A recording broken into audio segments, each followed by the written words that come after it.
Welcome to Testor Scale Workshop. I'm Brett Green, and today I'm at the Planes of Fame Museum in Chino, California. I just came for a general look around as I was passing through to Texas, but imagine my surprise when I found a Messerschmitt Bf 109E1 freshly unpacked from a Russian bog.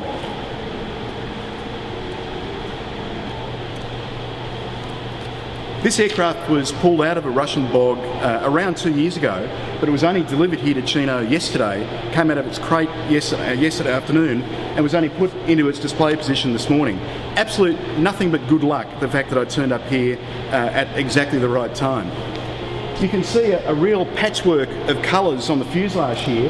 The salmon colour is a faded version of RLM 79 tan, so this aircraft obviously saw service in North Africa before it was transferred to the Russian front. Amazingly, we can also see evidence of the original factory radio codes here as well.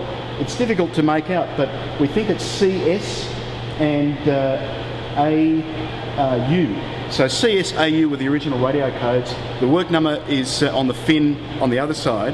The data plate shows us that it was manufactured as a Bf 109E1, but the cannon openings, fairings in the front of the wing show us that it was actually upgraded to an E3 or an E4 standard subsequently.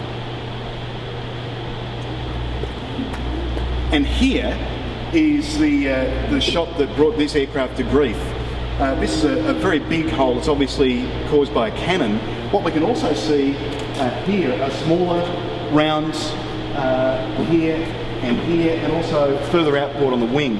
The staff here believe that the combination of this large cannon hole and the smaller holes is probably the result of a P-39 in Soviet hands that shot this aircraft down. Makes sense too, because of the big hub-mounted cannon that the P-39 has and the small caliber 30 cal guns in the wings.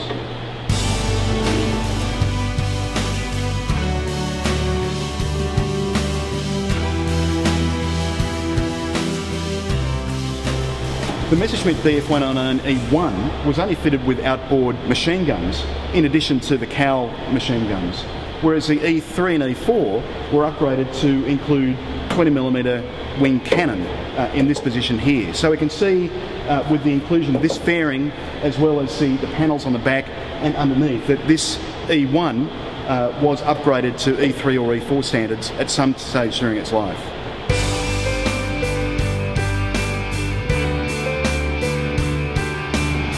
Here we are at the tail end of the aircraft, and we can see a really fascinating combination of the desert colours, the RLM 79 sand here, as well as the new upper surface colours that have been painted over the sand. The other two interesting aspects of this are obviously the original swastika, which is very obvious, and the work number, which is not quite so obvious, work number 3323. And if we look that up, that will probably tell us that it was manufactured as a Messerschmitt Bf 109E1.